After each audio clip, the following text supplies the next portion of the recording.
Primeiro é identificar e qualificar os clientes potenciais, depois nós temos que pensar na pré-abordagem, aí nós vamos realizar a abordagem, o contato com o cliente, depois nessa abordagem nós fazemos a apresentação do produto, nessa abordagem provavelmente vai ter uma objeção do cliente, a gente vai ter que estar prevenido quanto a isso e saber como superar isso e encaminhar o fechamento da venda. A primeira etapa, então, é identificar os clientes, né? Essa etapa deve ser uma etapa zero, né? Uma prévia indispensável para fazer qualquer ação de marketing. Já falei isso em outros momentos também. Mas aqui ela se torna crítica, né? A gente espera que as empresas e os negócios tenham já uma noção clara de quais são os seus públicos-alvo, qual é a segmentação que ela fez, quais são as necessidades e desejos dos seus clientes. Mas na prática, infelizmente, você já deve ter percebido no trabalho de vocês que as empresas realmente não têm isso muito claro. Ninguém fez ou se fez está defasado. A empresa tem que. Isso é um esforço que exige, né, uma constante atualização por parte das empresas e a busca de informações junto aos clientes, com pesquisa, com outras formas de acessar essa realidade do cliente, como é que ele usa o produto, como é que ele vê o produto. Então, realmente, às vezes, quando a decisão é de fazer um planejamento de vendas nas empresas, muitas vezes até elas nem têm uma área de marketing, ela tem, mas precisa ter uma área de vendas. Então, vai ser o gerente de vendas que vai ser responsável por fazer essa parte do marketing, que deveria ser do marketing. E isso não é bom, é ruim porque um gerente de vendas está preocupado com uma ação mais concreta, com um compromisso de faturamento. E o marketing, como a gente está vendo aqui na nossa disciplina, ele é uma atividade ampla que envolve toda a organização. Então, se o vendedor tem essa responsabilidade, se um gerente de vendas, um chefe de vendas tem essa responsabilidade de gerar faturamento e ficar de olho no mercado, ele não consegue dar conta de fazer a interação deste olhar do mercado dentro da empresa, com as reuniões, com todos os departamentos da empresa que são vinculados à produção e que estão que tem que ser atualizados em relação às dificuldades do mercado da empresa. Então, realmente, é uma situação que não é a desejável. Enfim, se não houve ainda, se o pessoal de marketing não fez, ou se fez está defasado, ou se não foi feito, nunca foi feito, se não tem nem pessoal de marketing na empresa, então cabe ao responsável pelas vendas fazer essa primeira avaliação. Identificar quem é o público-alvo, quem segmentar, buscar vários públicos, na verdade, de interesse ali, e ver quais são os potenciais de compra de cada um deles e fazer uma ordenação dos prospects, dos clientes potenciais, em termos de qual é a probabilidade que eles têm de fazer uma compra feita a visita, né? E claro que a gente vai buscar primeiro os clientes, os prospects que têm mais propensos a fechar a venda, que a gente tem mais chance de fechar a venda. Isso é importante porque a partir desses primeiros faturamentos que a gente está gerando, a gente já vai gerando recursos para reinvestir e ter mais fôlego para buscar aqueles clientes que talvez não tenham tantas chances assim de fechar vendas e que a gente vai, então, acabar consumindo recursos em contatos com clientes que não vão ser bem sucedidos e a gente vai ter que absorver esses custos e ratear isso na operação como um todo. Tá? Então, essa é a razão pela qual a gente tem que focar naqueles clientes mais prováveis de compras. A segunda parte, feito, né, tendo entendimento quem são os prospects mais efetivos, quais são os grupos de clientes, segmentos que tem, os concorrentes que atendem esses segmentos, enfim, fazer essa visão mais estratégica inicial de marketing, é pensar tudo que a gente precisa, planejar com antecedência, então, como é que vai ser a abordagem.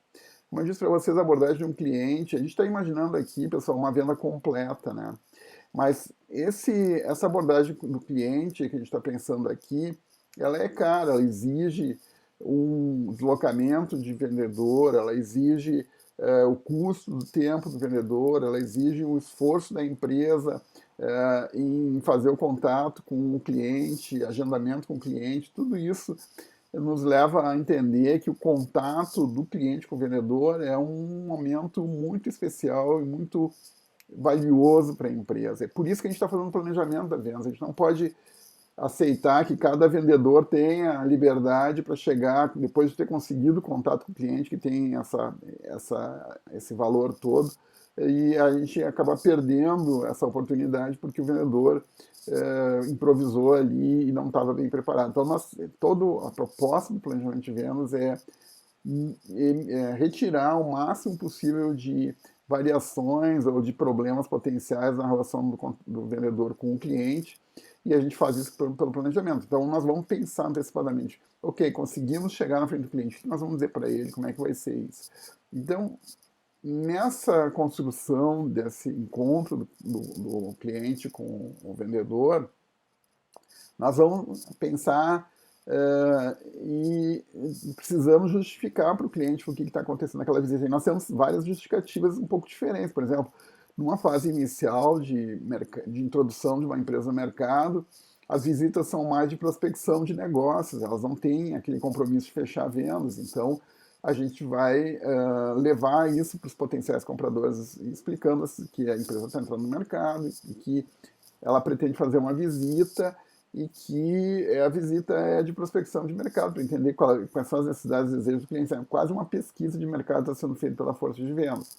Bem, a gente precisa explicar isso, senão o cliente não vai nos receber. Então, essa é uma forma, um tipo de visita. A gente pode ter outros tipos, é claro. A gente pode ter uma visita de aproximação do cliente, a gente pode ter uma visita de fechamento de vendas, a gente pode ter vários objetivos. O importante é que a gente tenha claro e que o cliente tenha claro qual é o objetivo daquela visita naquele momento. Que, claro, ao longo do tempo de relacionamento do cliente, vai mudando, então, as razões das visitas, né?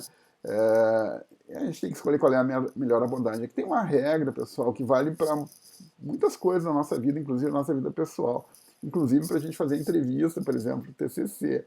A gente começa usando meios de comunicação menos pessoais ou mais impessoais, como e-mail, contato de Facebook até, sabe, outras redes sociais, contato com os amigos.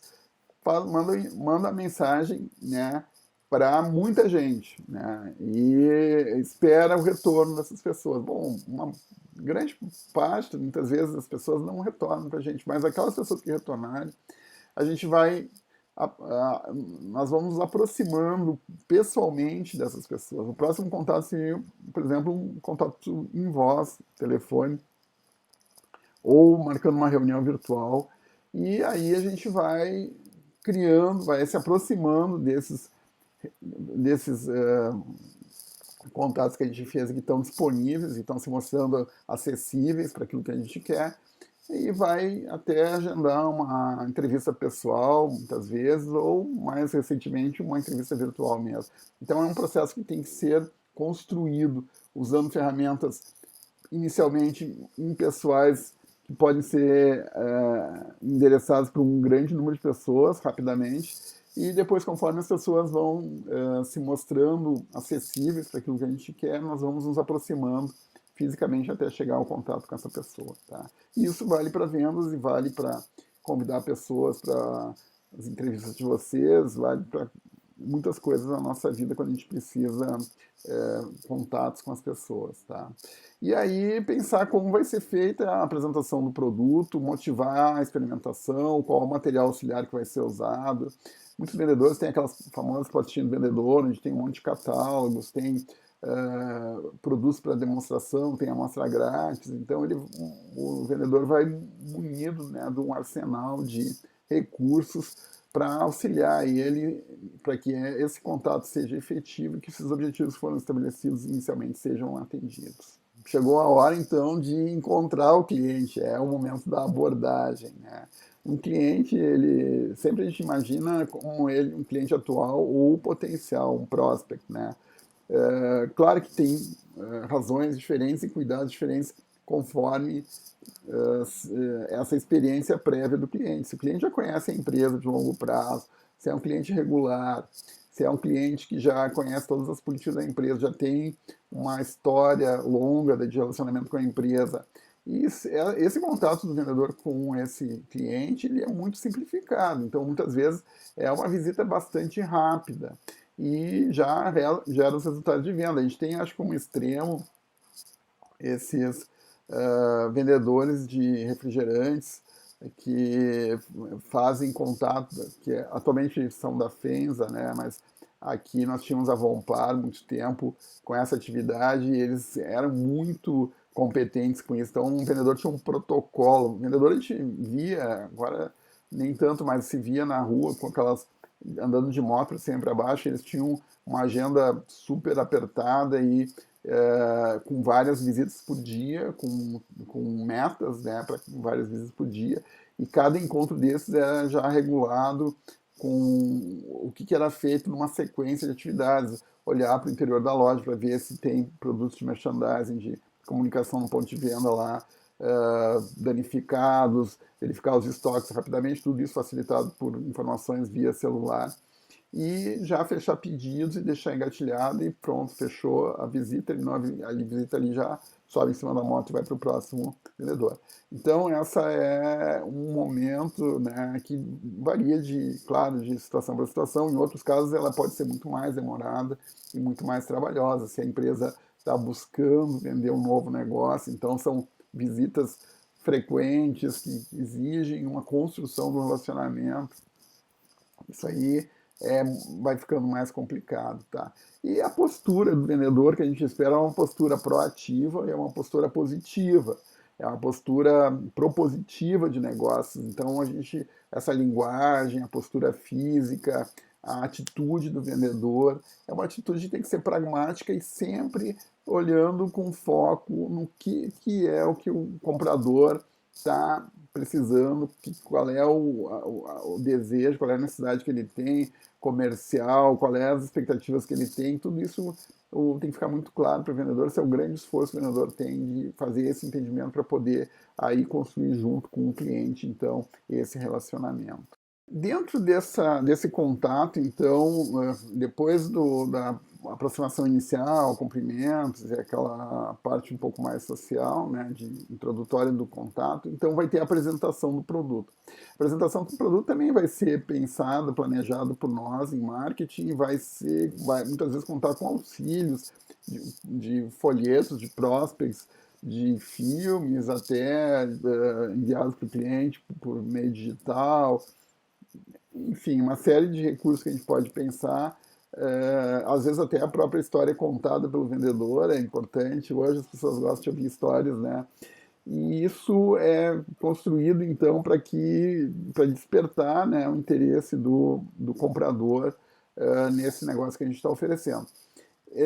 Se a nossa empresa ela é uma empresa já conhecida no mercado, também esse processo é simplificado. Ninguém precisa explicar o que é uma Nestlé para um comprador de um varejo supermercadista, mas se a gente estiver numa situação de uma empresa nova que está entrando, a gente vai ter que contar a história, alguns elementos, algumas histórias folclóricas da empresa que têm importância do ponto de vista de cultura, são importantes nesse momento.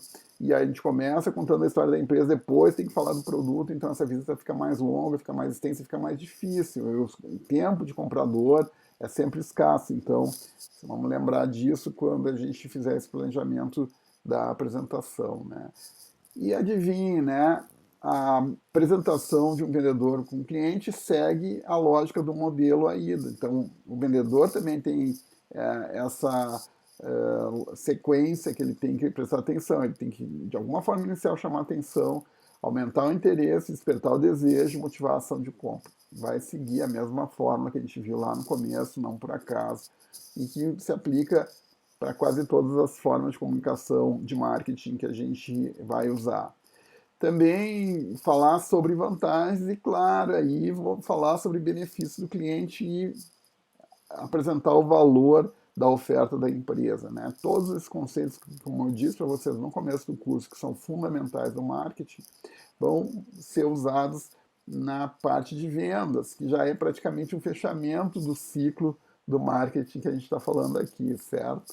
Pois é, e aí foi feita a apresentação e tudo, o cliente entendeu qual é a oferta que nós estamos fazendo e vocês acham que ele vai fechar assim rapidinho, vai dizer, que ótimo que vocês me acharam, tudo que eu queria era comprar esse produto? Pode acontecer sim, mas não é o comum, infelizmente. Os clientes sempre têm algum problema para fazer a compra e fechar a compra, né? Mas os consumidores finais são um pouco mais complicados do que os compradores organizacionais. Os compradores organizacionais já têm, né, uma expectativa e ele já sabe muito bem o que ele quer e quando chega naquela situação que ele quer, ele fecha o negócio. Mas os compradores organizacionais também são muito pressionados por preço e por outras condições que os seus empregadores, né, as empresas que querem comprar, que empregam esses compradores profissionais, elas têm uma exigência grande. Então, também o comprador profissional muitas vezes também acaba apresentando objeções e usa o momento do fechamento para pressionar ainda um pouco mais as empresas vendedoras. Bom, de uma maneira geral, então a gente provavelmente vai encontrar na situação mais comum de vendas, então alguma objeção por parte do cliente. O que a gente pode fazer? Primeiro a gente tem que entender, não é uma coisa que a gente vai deixar acontecer aleatoriamente, nós não vamos mandar nossa força de vendas para o mercado para descobrir que eles voltaram para o nosso negócio com as mãos abanando porque eles não tinham respostas para as objeções dos compradores. Então nós vamos fazer uma pesquisa preliminar quando a gente estiver com um produto prestes a ser lançado e saber quais são as possíveis objeções dos clientes e já munir nossos vendedores com argumentos para superar essas objeções. O ideal que a gente consiga fazer é converter o que é uma objeção em um aspecto que, com a interação do vendedor, seja percebido pelo cliente como uma coisa que acaba sendo positiva para fechamento do negócio. E quando a gente consegue fazer isso, quando o vendedor consegue fazer essa conversão na cabeça do cliente, aí o negócio ele fecha e a gente tem o ganho dessa oportunidade de vendas.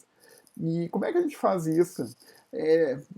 Essa é a pergunta, né, que vale uma grana preta. Eu tenho alguns exemplos, um para vocês, pelo menos, tipo, em relação a custos, né? Vamos supor que alguém, uma situação de venda de uma roupa, o comprador vai argumentar que essa roupa está muito cara, que está acima do que ele esperava que fosse custar esse tipo de investimento.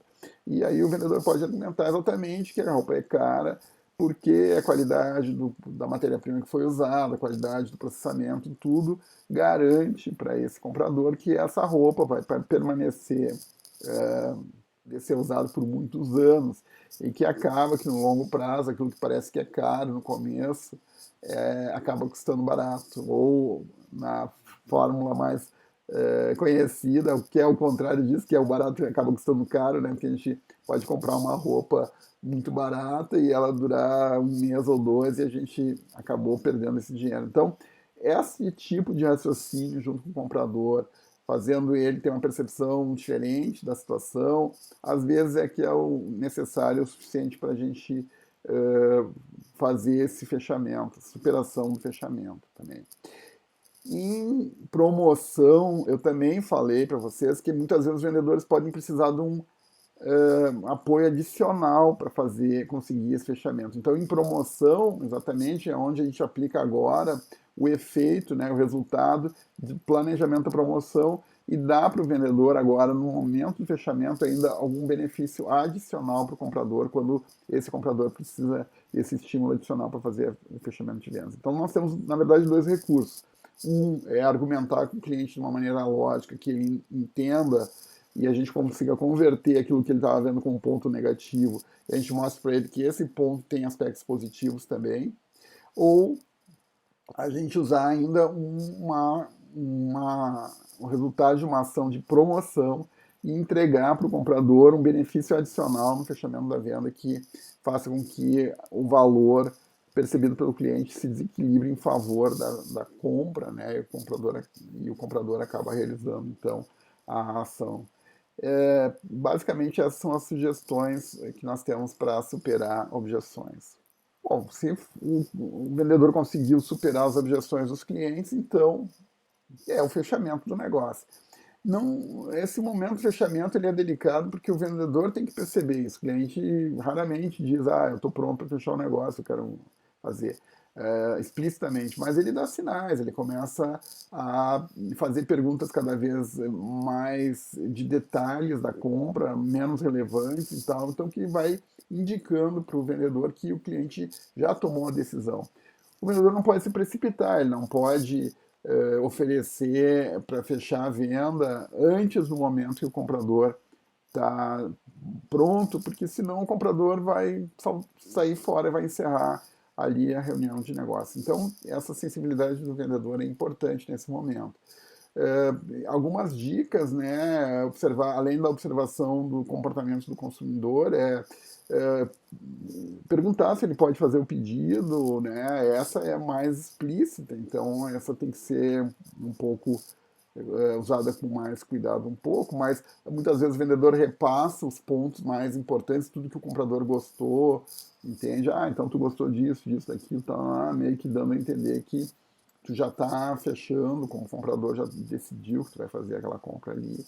Ou a ideia das escolhas menos importantes do comprador, enfim, ainda a oferta de benefícios especiais de fechamento, que é exatamente a ferramenta de promoção. Então, nesse caso, são as formas de encaminhar o fechamento e, a partir daí, uma vez que o cliente concordou com o fechamento da venda, então, providenciar na documentação, emissão de nota, essas coisas todas. Mas o processo não termina aí. Esse processo ele vai seguir pelo acompanhamento naquilo que a gente chama de pós-venda, acompanhamento cliente depois de fechada a venda. Na verdade, pessoal, o pós-venda é muito importante para nós em marketing e ele é a porta de entrada para aquilo que a gente chama de relacionamento com o cliente. E, de novo, adivinhem só, se vocês lembrarem daquele primeiro esquema das funções do marketing que eu apresentei para vocês nos primeiros vídeos, vai aparecer lá, lembrem que o processo do marketing termina com a satisfação do cliente. Pois é aqui que o vendedor tem esse compromisso de verificar essa satisfação do cliente. Então, esse é o processo. Além disso, dessa grande importância de fazer o acompanhamento do cliente no pós-venda, que vai abrir um caminho para um relacionamento futuro com o cliente, que é o conhecido o gestão do relacionamento com o cliente, o CRM, né, a sigla em inglês.